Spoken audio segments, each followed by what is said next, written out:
Salut les amis et bienvenue dans ma toute première vidéo. Le titre de cette vidéo c'est Beaux ailleurs, comment éviter de se faire arnaquer. Dans cette vidéo, je vais vous donner un certain nombre d'éléments qui vont vous permettre d'éviter de vous faire arnaquer lorsque vous voulez traverser du Maghreb pour l'Europe. Voilà. Donc le premier point c'est déjà il faut connaître la personne. Donc, avant de vous donner votre argent à quelqu'un, rassurez-vous de connaître la personne. C'est vrai, on ne peut pas connaître totalement une personne, mais il y a un certain nombre d'éléments basiques qu'on peut au moins savoir sur la personne avant de lui donner son argent. Donc, parmi ces éléments, il y a le nom de la personne, l'intégralité de son nom. Vous devrez connaître également ses proches, sa femme, connaître également son domicile, où est-ce qu'il vit, se rassurer également de connaître un certain nombre de personnes qui travaillent avec lui. Ça peut être ses collègues de travail, ça peut être même ses voisins, etc., etc. Donc, vous devez vous rassurer d'avoir toutes ces informations. Ça, c'est le premier point. Le deuxième point, c'est travailler avec des personnes réputées. Éviter de travailler avec des gens qu'on ne connaît pas dans le domaine du beaux-arts parce que les camos, ils se connaissent. Donc, quand vous voulez traverser, quand quelqu'un vient vous dire que voilà, je fais dans le service, je fais traverser les gens pour l'Europe, les camos, on les connaît. Les capitaines également, on les connaît dans le domaine. Donc, ne donne pas ton argent à quelqu'un qu'on ne connaît pas dans le domaine. Avant de donner ton argent, rassure-toi qu'on connaisse bien cette personne dans le domaine. Donc, ça, c'est le deuxième point. Le troisième point maintenant, c'est éviter et réduire les intermédiaires. Vous savez, il y a toujours trop d'intermédiaires. Il y a des gens qui ne sont que des commissionnaires de transport, des commissionnaires pour vendre les services de transport, qui viennent vers vous et se présentent comme si c'était eux-mêmes les capitaines ou alors comme si c'était eux-mêmes les transporteurs, alors qu'eux-mêmes ils ne sont que des intermédiaires. Et justement, il y a beaucoup d'arnaqueurs qui profitent de ça pour arnaquer les gens. Quelqu'un vient vers vous, il vous dit que voilà, je vends les services de transport, etc. Vous prenez vos 4 000 dinars, 3 500, 5 000, 6 000 dinars, vous lui remettez et le lendemain, il disparaît. Et quand vous allez vers le capitaine vous dit qu'il ne le connaît pas. Et voilà, donc il faut réduire au minimum les intermédiaires. Et donc maintenant, le quatrième point, c'est ne pas faire confiance sur la base de la race. Voilà. Donc, les personnes honnêtes ou malhonnêtes, on les trouve partout. Ils peuvent être noirs, blancs, ils peuvent être tes frères, tes sœurs, tes amis, tes cousins, voilà.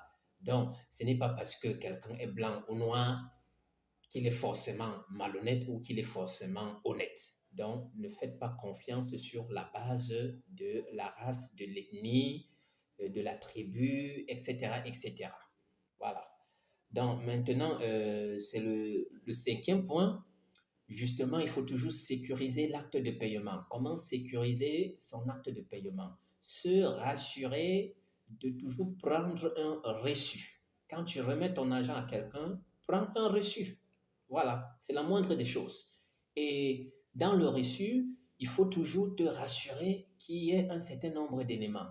Le nom, la date, le montant en chiffres et en lettres également, les signatures, etc., etc.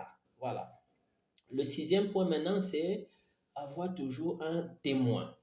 Donc, n'allez pas remettre l'argent à quelqu'un étant seul. Non, rassurez-vous toujours de partir avec quelqu'un qui vous connaît. Voilà, il va servir de témoin, de telle sorte que même demain, s'il y a problème, la personne peut au moins témoigner. Donc, il faut toujours vous rassurer d'avoir au moins un témoin. Si vous en avez deux, trois, c'est toujours mieux. Même plus, c'est encore mieux. Voilà. Euh, le septième point maintenant, c'est se rassurer d'avoir pris connaissance de toutes les informations et les conditions de voyage. Donc, vous devrez vous rassurer de connaître le jour du voyage, le lieu d'embarquement, le lieu également de débarquement, etc., etc. Donc, c'est très important parce qu'il y a comme ça aussi des gens qui ratent souvent le voyage. Et c'est comme ça que, voilà, ça devient compliqué de gérer, de gérer. En huitième point, nous savons que nous sommes tous au Maghreb et la langue principale qui est parlée ici, c'est l'arabe. Et à côté de l'arabe, il y a l'arabe tunisien, l'arabe algérien, etc., etc.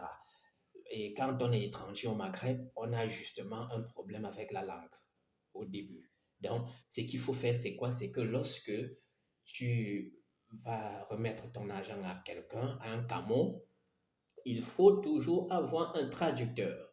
Le traducteur va te permettre de te rassurer que tu as très bien compris les conditions de voyage avant que tu ne remettes ton argent. D'accord? Voilà. Euh, et maintenant, en neuvième point, lors de la négociation, il faut toujours poser des questions. Poser des questions. Poser des questions. C'est très important, mes frères et sœurs.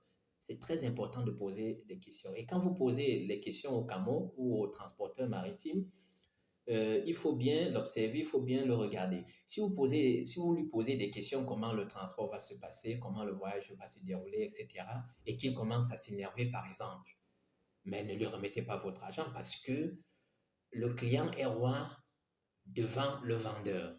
S'il commence à s'énerver, ça veut dire que soit il n'est pas sérieux, soit il y a quelque chose qui ne va pas, etc., etc. Voilà, donc posez toujours autant de questions pour bien comprendre comment le transport va se dérouler.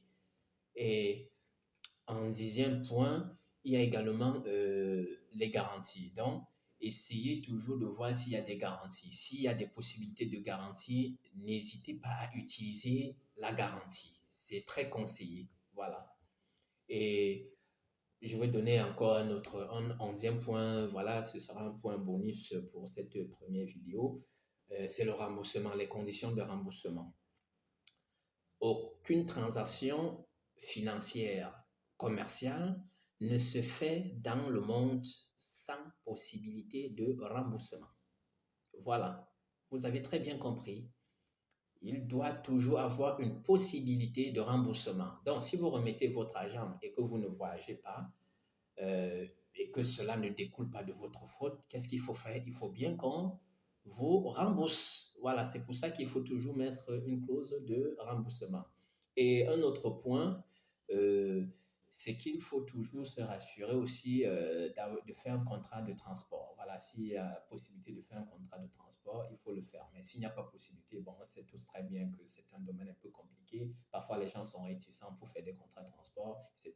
Bon, voilà, mais s'il y a la possibilité de faire un contrat, il ne faut pas hésiter de le faire. OK, c'est donc la fin de cette vidéo. Merci d'avoir regardé. N'oubliez pas de partager pour aider les gens. Partagez. Abonnez-vous déjà sur ma chaîne, sur ma page YouTube. Mon nom est Kanzimba. Abonnez-vous et partagez. Merci.